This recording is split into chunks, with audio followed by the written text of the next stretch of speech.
The night my wife's lungs betrayed her, the sound of sirens should have been salvation. Instead, it became the opening note of a nightmare. Flashing red lights painted the walls of our gated community, but the ambulance didn't move. It sat trapped at the iron gate, an unmoving barrier between my disabled wife and the oxygen she desperately needed. And there she was, Karen. Arms crossed, chin high, barking at the EMTs. No unauthorized vehicles after 10 o'clock. Rules are rules. As my wife gasped for breath inside, this woman cared more about bylaws than human life. What she didn't know, what no one in that HOA meeting ever suspected, was that I wasn't just some quiet homeowner. I had the power to bring her entire empire of pettiness crashing down, and before the night was over, she would be in tears. Before we dive in, drop a comment below with your city and local time. I love seeing where my listeners are tuning in from around the world. I used to think of our neighborhood as a place of peace. Gated, manicured lawns, hedges cut with military precision, and a board of directors who acted like they ran the Pentagon. To outsiders, it was the American dream packaged in stucco and asphalt. But inside, anyone who lived here long enough knew it came with a catch. Our HOA didn't just govern, it ruled. And at the head of that rule was Karen, HOA president, self-appointed guardian of community standards. She wasn't elected because she was kind or competent. She was elected because she had the loudest voice and the sharpest tongue. Imagine a cross between a middle school hall monitor and a tax auditor, then give her a clipboard with unlimited fines. That was Karen. I'd had my share of run-ins with her before. My wife, bless her, has been disabled since a car accident years ago. She moves around with a wheelchair and depends on an oxygen concentrator at home. When we moved into this neighborhood, I thought the ADA, the Americans with Disabilities Act, would shield us from harassment. I was wrong. Karen came after us almost immediately.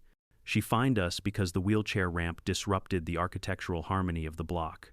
She threatened to sue because the medical supply van parked outside our house wasn't registered as a vendor. She even had the audacity to tell me to repaint the front door because the color we chose was too hospital-like. It wasn't just us either. Karen spread misery like fertilizer. Mr. Alvarez across the street got fined for his grandson's skateboard ramp. Priya, a young mother 2 houses down, got cited because her stroller left tire marks on the sidewalk. But the difference between them and us was that my wife's needs weren't optional. Her health wasn't some hobby Karen could vote on. The breaking point came last spring when the HOA passed a noise abatement rule. It banned sirens after 10 p.m. unless pre-approved by the board. Pre-approved. As if heart attacks, strokes, or respiratory crises scheduled themselves like dentist appointments. When I challenged it, Karen smirked. Emergencies are rare. We just want to preserve the tranquility of our neighborhood. You understand, don't you? I didn't answer. I knew better than to waste breath arguing with a woman who treated empathy like it was against regulations, but inside, I filed it away. I knew someday rules that stupid would have a price. Around that time, I started preparing. I'd already worked most of my life in civil service law compliance oversight. I understood that paper trails were sharper than swords. I quietly requested access codes for emergency vehicles at our gate. Denied. I filed a formal request for installation of a Knox box, a fire department override box for emergencies. Denied. Karen said it would attract vandalism. So I went around her. I spoke to the county fire marshal, who confirmed what I already suspected: the HOA had ignored multiple warnings to upgrade the gate system. They'd cut corners on maintenance, lied about compliance, and pocketed fees by funneling contracts to Karen's nephew's so-called security company. But here's the thing, I wasn't ready to go nuclear yet. My wife needed peace more than I needed victory. Every day she smiled at me and I could see she was tired. Tired of fighting battles she never asked for. So I played it quiet, biding my time.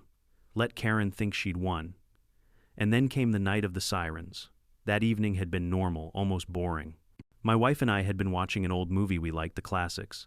She laughed at the cheesy dialogue, though halfway through I noticed her breathing was shallower than usual. I asked if she was okay. She nodded, told me not to fuss, but I knew better.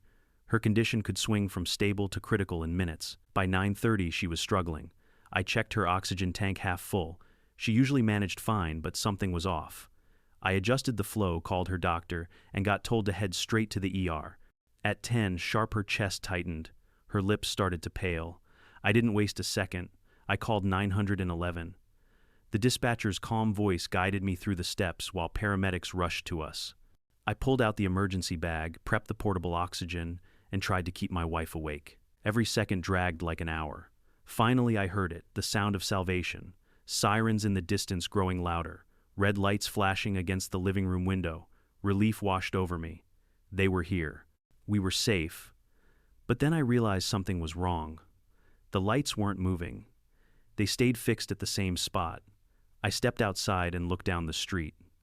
The ambulance was parked at the gate. The paramedics were out of the vehicle, shouting at the guard booth, waving their arms in frustration. And there, standing squarely in front of them like she was defending the Berlin Wall, was Karen.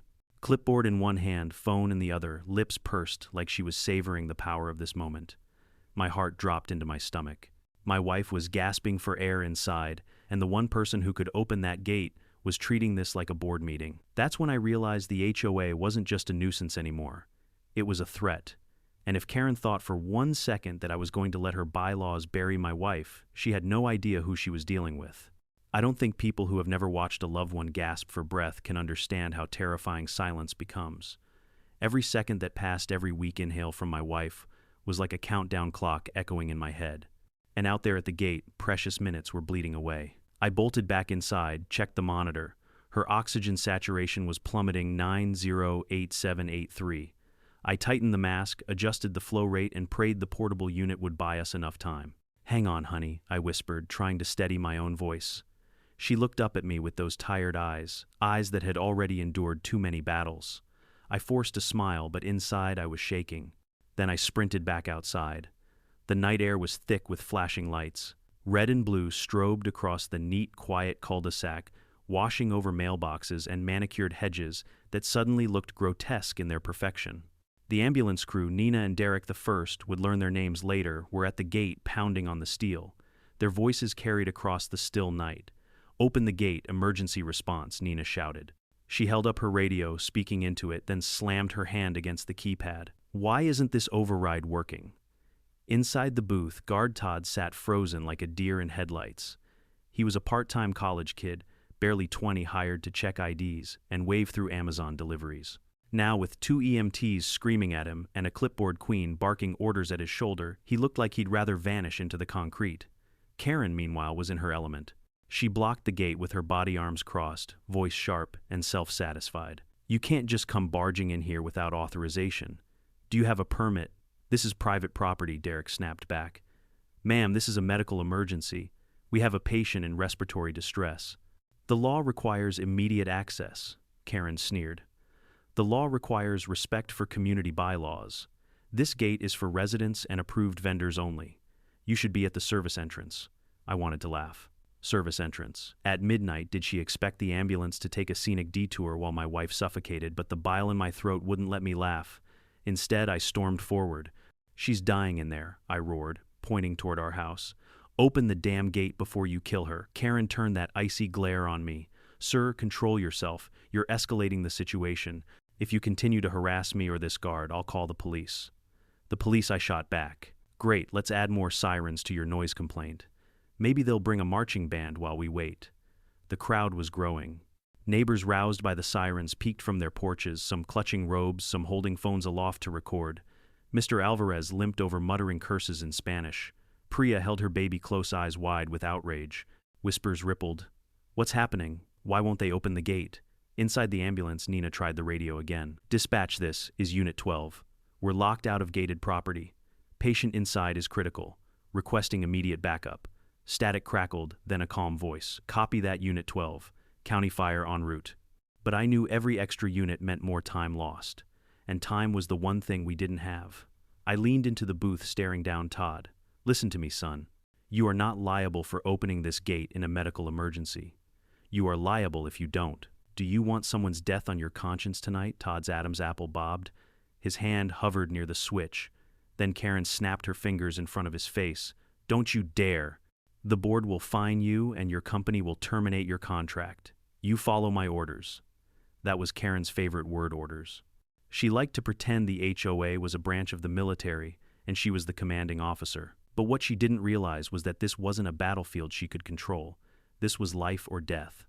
I stepped closer, lowering my voice so only she could hear. "You are obstructing emergency medical services. That's a felony in this state.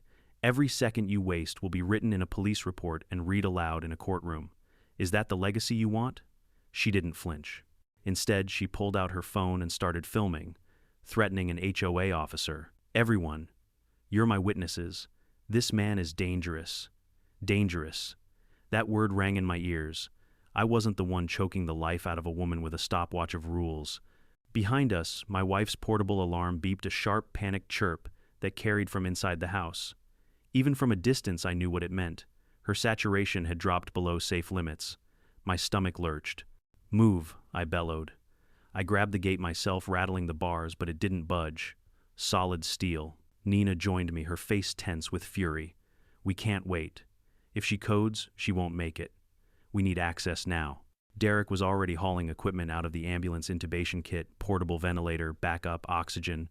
They were preparing to treat her in the driveway, but without rapid transport, it was just buying time. 9 minutes.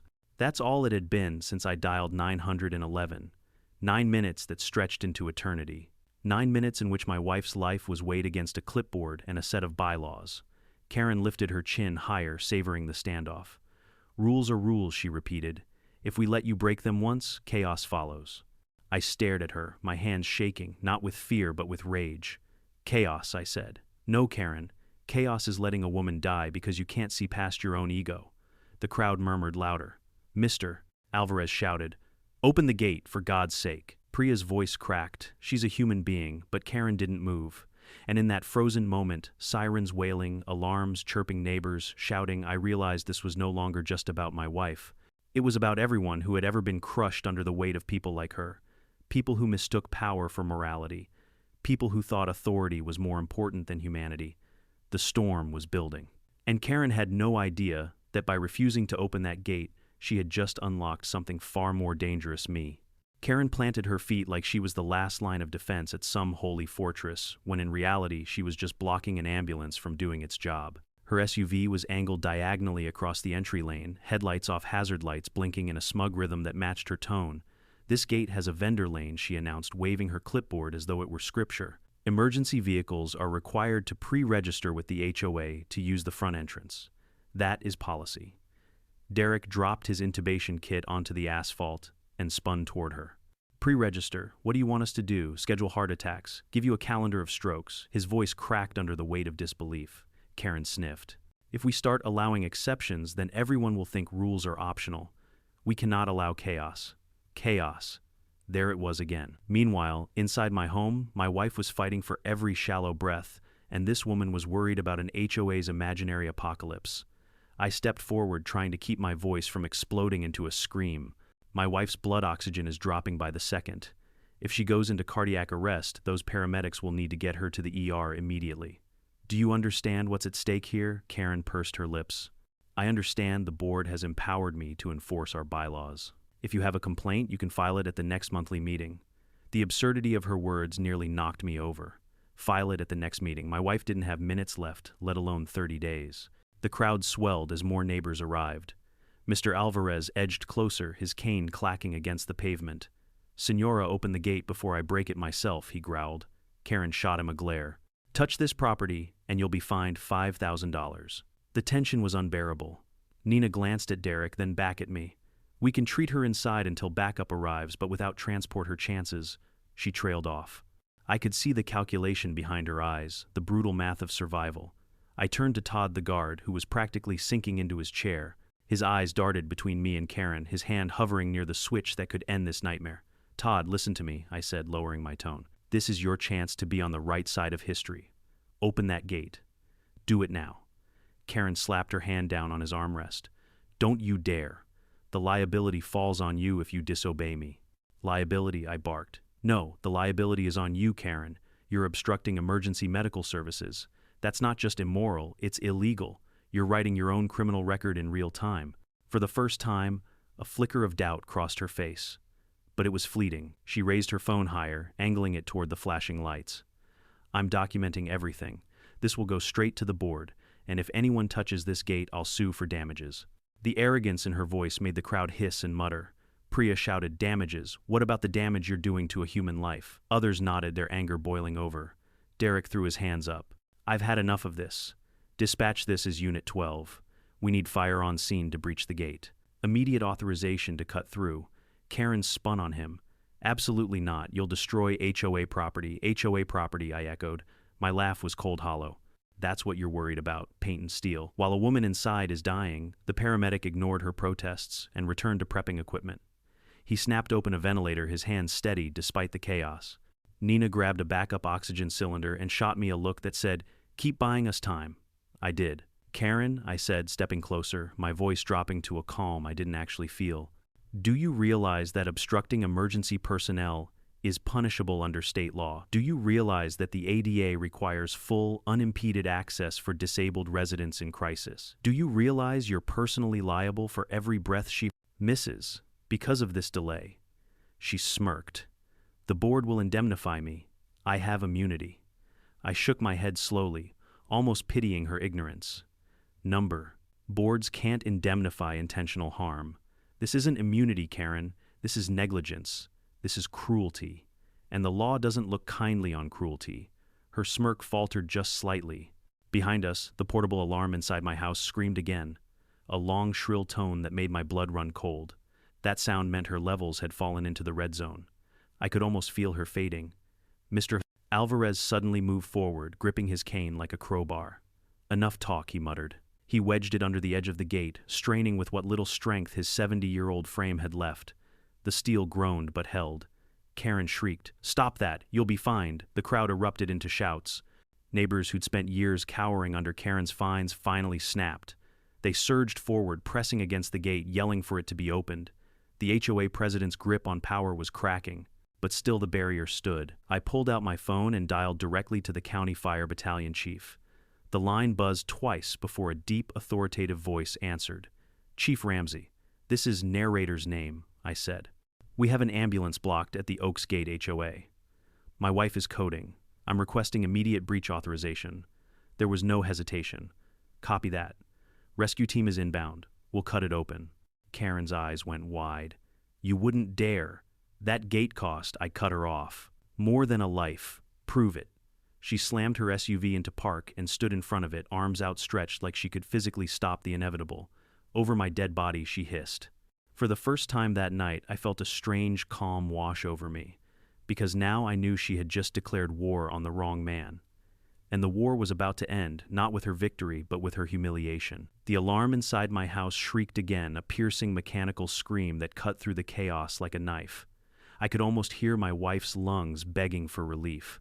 I clenched my fists, forcing myself to focus. I knew if I let panic take over, I'd lose the only weapon I had left, my mind. Karen was shouting now, her voice hoarse but defiant. "This is private property. If you break that gate, every one of you will be sued." She spun in a circle, pointing at neighbors, at paramedics, at me, her finger trembling like a blade. "And you're the ringleader of this anarchy. Anarchy." That word almost made me laugh. I glanced around at the scene, EMTs sweating under flashing lights, an old man with a cane bracing against steel, a mother holding her crying baby, and a community choking under rules written in ink but enforced in arrogance. This wasn't anarchy. This was survival. I stepped closer, lowering my voice so that it cut through her hysteria. "Karen, listen to me carefully. Right now, you are committing obstruction of emergency medical services. Under state law, that's a felony. If my wife dies tonight, that charge becomes criminally negligent homicide. No board, no bylaw, no fine will save you from that." For the first time, her face flickered with doubt. But then she straightened, clinging to her fortress of arrogance. "The HOA will back me. The insurance covers the board." I shook my head slowly, deliberately. Insurance doesn't cover willful misconduct, and no jury in the world will see what you're doing as anything less than cruelty. She faltered just a fraction, then barked at Todd. "Don't touch that switch. If you open that gate, you'll be personally liable. You'll lose your job, your future." The young guard's hands shook so badly the flashlight rattled on the counter. He looked like a boy caught between a mother and a father, screaming in his ears. Sweat dripped down his temple. He whispered, "I don't know what to do." I locked eyes with him. "Do the right thing. You will not be punished for saving a life. You will be punished for letting one slip away. Choose wisely." He hesitated, his hand hovering over the release. But Karen slammed her palm against the console, blocking him. "Don't you dare," she screeched. That's when I changed tactics. "Fine," I said, turning to the paramedics. "We escalate." Derek nodded, grimly pulling his radio close. "Dispatch Unit 12, requesting immediate sheriff presence. Gate obstruction, hostile civilian, life-threatening emergency." The dispatcher's reply crackled, "Copy Unit 12. Sheriff units en route ETA, 6 minutes, 6 minutes." An eternity, when oxygen was running out second by second, Nina ripped open the portable ventilator case. She yanked out the tubing connecting it to the cylinder, her hands moving with mechanical precision. "We're going to have to stabilize her in the driveway," she muttered, though her eyes screamed the truth. Stabilization was a bandage, not a cure. I turned back to Karen. 6 minutes until law enforcement arrives. "When they do, you'll be arrested on the spot." Her face reddened. "Arrested for protecting property. Don't be ridiculous." I leaned in close, my voice steady, almost surgical. "You are not protecting property. You are endangering human life. That is the difference between order and tyranny." The crowd cheered softly at that, neighbors emboldened by words they'd never dared say out loud. Mr. Alvarez slammed his cane against the pavement. "Ya basta, enough." Priya's baby wailed, her mother's voice breaking as she pleaded, "Please let them through." But Karen didn't budge. She doubled down like tyrants always do when they feel power slipping through their fingers. She whipped out her phone, dialing furiously. "Board members, yes, it's Karen. We have a situation. Residents are rioting, an ambulance is trespassing. I need authorization to—" I cut her off with a bitter laugh. "Authorization? You think a conference call will outvote biology? Oxygen doesn't wait for quorums, Karen." Her voice trembled with rage. "You don't scare me." "Good," I said, stepping closer, my eyes locked on hers. "Because fear isn't the goal. Truth Island. And here's the truth, you're about to lose everything you think you control." Behind us, a siren wailed closer, different from the ambulance, deeper, heavier. County fire was arriving. My chest tightened with relief, but also with dread. If they had to cut the gate, precious minutes would still vanish. I turned back to Derek. "How long can she hold on?" He grimaced. "Not long. Maybe 3-4 minutes without transport." 3 minutes. My pulse hammered in my ears. Then, the unthinkable happened. Karen's SUV, still blocking the lane, suddenly roared to life. She slammed it into park again, leaving it as a barricade, then stepped out, arms spread wide. Over my body, she shrieked. The fire truck pulled up, men in heavy gear spilling out with cutting tools. Their captain strode forward, barking orders. "We're breaching." Karen threw herself in front of them. "This is HOA property. I forbid you." The captain didn't even blink. "Ma'am, step aside. Now." She planted her feet. No, I couldn't take it anymore.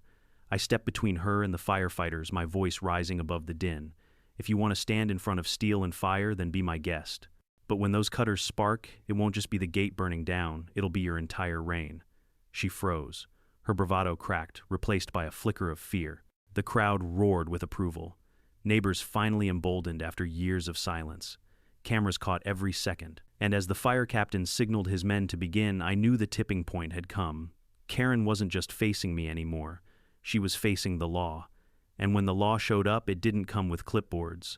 It came with sirens, uniforms, and consequences. The hiss of hydraulic tools filled the night, a harsh metallic scream, as the fire crew prepared to slice through the steel gate. Sparks danced off the grinder, tiny meteors bursting against the cold iron. Neighbors gasped. Phones raised high, recording every angle of Karen's empire crumbling in real time. She screamed above the noise, voice cracking. "You can't do this, I forbid it. I'm the HOA president." The fire captain didn't even look at her. "Lady, I don't take orders from an HOA. Step aside before you get hurt." But Karen doubled down her heels, digging into the pavement. "This is trespassing. I'll have every one of you arrested. You're destroying community property." That was it. I'd heard enough. I stepped forward past the gawking crowd, past the trembling guard, until I was nose to nose with her. The flashing strobes painted her face in wild colors, red for rage, blue for fear. My voice came out steady, calm, colder than ice. "Karen," I said, "you've played dictator long enough. You've hidden behind bylaws and fines, bullied neighbors, and tonight you crossed the line. You're not just obstructing an ambulance. You're obstructing me." She sneered, spittle catching on her lips. "And who are you exactly? Some cranky homeowner who thinks he can shout louder than me?" I smiled, not wide, not kind, but the kind of smile that comes when a chess player knows the match is already over. Slowly, deliberately, I pulled a leather wallet from my jacket. I flipped it open under the flashing lights. A badge glinted in the chaos. Not the shiny gold of a local cop, not the shield of a county sheriff. This was federal. The seal gleamed United States Department of Justice. The crowd collectively inhaled. Even Todd the guard leaned forward as though gravity itself had shifted. Karen's face drained of color. That's fake," she stammered. I let the silence stretch, then spoke. Deputy Attorney General for Civil Rights, Special Counsel on Emergency Access and ADA Compliance. That's who I am. Her mouth opened, but no words came out. I held her gaze, my voice sharp enough to cut through the air. Do you know what that means? It means I wrote the directive requiring every gated community in this state to provide 24/7 fail-open access for emergency vehicles. It means I've prosecuted HOAs for less than what you're doing right now. And it means if my wife dies tonight, you won't just lose your little clipboard, you'll lose your freedom. Her phone slipped from her hand and clattered to the asphalt. The video she was recording ended abruptly in a burst of static. The fire captain's eyes widened slightly, then he gave me a subtle nod as though to say, "We've got this now." Karen stumbled backward, her voice breaking. You can't just pull rank like this." The board, I snapped. "The board is not above the law. You are not above the law. And the law says human life comes before property. Always." She looked around for support, but the crowd's eyes burned with fury. Even the neighbors who once cowered under her fines now stood united, emboldened by the sight of her unraveling. Alvarez raised his cane like a gavel. "Justice at last," he muttered. The sheriff's cruiser screeched into view, lights flashing. 2 deputies stepped out, hands resting on their belts, surveying the scene with wary eyes. One of them, a broad man with a salt and pepper beard, approached. "What's going on here?" Karen rushed toward him like a drowning woman, grasping for driftwood. "Officer, arrest them. They're destroying property. They're trespassing." The deputy held up a hand. "Ma'am, calm down. Who's in charge here?" I stepped forward, flashing my credentials again. "I am." His eyes flicked to the badge recognition dawning. His posture straightened immediately. "Understood, sir. What are your orders?" Karen's jaw dropped. "Orders? You're listening to him. He's just..." The deputy cut her off. "Ma'am, I suggest you keep quiet before you dig yourself into a deeper hole." Tears welled in Karen's eyes, but they weren't the tears of remorse. They were tears of a tyrant, realizing her crown had just been shattered in public. I turned to the captain. "Cut it." The grinder screamed sparks, showering the asphalt, until with a final metallic groan the gate swung open. The ambulance roared forward, EMTs rushing inside. Nina sprinted past me, ventilator bag pumping in her hands. Derek followed, carrying the intubation kit. I followed them into my home. My wife lay slumped on the couch, lips pale, chest heaving shallowly. The monitor numbers were critical: oxygen saturation in the low 60s, pulse erratic. Nina immediately fitted the mask, squeezing the bag rhythmically, while Derek prepped the airway. "Stay with us," Nina urged, her voice tight with urgency. I knelt beside my wife, gripping her hand. Her fingers were icy, but she squeezed weakly, a flicker of life refusing to let go. "You're going to be okay," I whispered. "They're here now. You're safe." Minutes blurred. The EMTs worked with a practiced ballet, securing the tube, inflating her lungs, stabilizing her vitals just enough for transport. The ambulance crew lifted her onto the gurney, rolling her toward the waiting vehicle. I stood towering over Karen, who lingered at the edge of the crowd. Her shoulders sagged, her face streaked with tears. She looked less like a president and more like a child caught with her hand in the cookie jar. "You tried to play gatekeeper with a life," I told her, my voice low but heavy with finality. "And tonight you learned that doors don't close on justice." She sobbed, covering her face with trembling hands. For the first time since I'd met her, she had no words, no bylaws, no fines, just silence. As the ambulance doors slammed shut and the sirens wailed again, I climbed inside beside my wife. Through the window, I caught one last glimpse of Karen crumpling to the curb, her clipboard abandoned at her feet. And I thought to myself, sometimes the strongest punishment isn't jail or fines or lawsuits. Sometimes it's the collapse of a tyrant's illusion broadcast live to everyone she once ruled. The ambulance tore down the boulevard, sirens, wailing red light bouncing off every window pane we passed. Inside, I sat strapped into the bench, gripping my wife's hand while Nina monitored her vitals. Derek worked the ventilator with calm precision. The numbers began to stabilize, oxygen creeping back toward the 70s, then 80s. Relief crashed over me in waves, but the anger beneath it burned hotter than ever. When we reached the ER, a team of doctors swept her away. I stood there hollow, watching the gurney vanish through swinging double doors. Nina touched my arm gently. "She's tough," she said. "She's got a fighting chance." I nodded, unable to speak. My throat felt raw. But I promised myself something in that moment: Karen's reign of terror would end tonight. The next morning I walked into court, not as a grieving husband, not as a victim of a power-hungry HOA president, but as what I truly was, a federal officer with the authority to drag Karen and her board into the light. Within hours, I filed for an emergency injunction against the Oaks Gate HOA. The motion was clear obstruction of emergency medical services, ADA, non-compliance, and systemic negligence that endangered lives. The judge barely needed convincing he signed it before his coffee had cooled. The order suspended the board's power effective immediately and placed the community under temporary receivership until compliance could be guaranteed. By noon, the sheriff's deputies were back at the gates, not to block ambulances this time, but to serve papers. Karen's name was stamped at the top of every page. Word spread like wildfire. Neighbors who once whispered in fear now shouted in fury. Emails leaked internal board correspondence, revealing Karen had ignored repeated warnings from the county fire marshal about the broken Knox box. Worse still, receipts showed her nephew's security company had been billing the HOA thousands for bogus gate repairs. The very system that trapped my wife was a cash cow for her family. When the truth came out, the community erupted. I'll never forget the emergency meeting that night. The clubhouse, usually sterile and half-empty, was packed wall to wall. Residents who'd endured years of her tyranny filled the air with a righteous rage that rattled the chandeliers. Alvarez sat in the front row, cane across his lap like a judge's gavel. Priya bounced her baby on her knee, glaring daggers at the board members squirming under the spotlight. Karen tried to defend herself. Her voice cracked as she claimed, "I was only enforcing policy. I never intended harm." But her excuses drowned beneath a sea of booze. Someone shouted, "You almost killed her," another added. "And for what, a gate contract?" The sheriff's deputy overseeing the meeting raised his hand for order, but he couldn't silence the truth. The people had finally seen the monster behind the mask of bylaws. I stood and addressed them, not as a prosecutor, but as a neighbor. We all wanted peace when we moved here. But peace built on fear isn't peace, it's prison. And last night proved that a single person's obsession with control nearly cost a life. That ends now. The crowd erupted into applause, a thunderous release of years of frustration. For once, I saw unity instead of fear.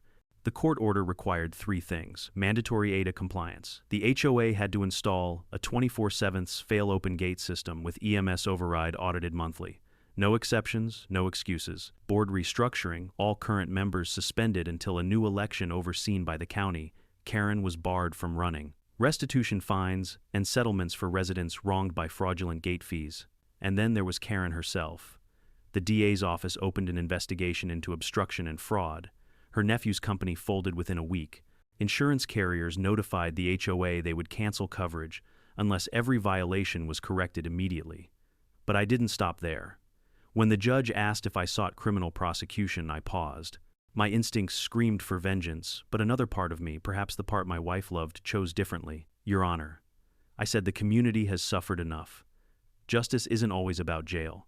Sometimes it's about accountability where it hurts most." So instead of prison, Karen was sentenced to 200 hours of community service at the county rehabilitation hospital. She would spend months pushing wheelchairs, fetching water for patients, and watching the kind of people she once dismissed as inconvenient.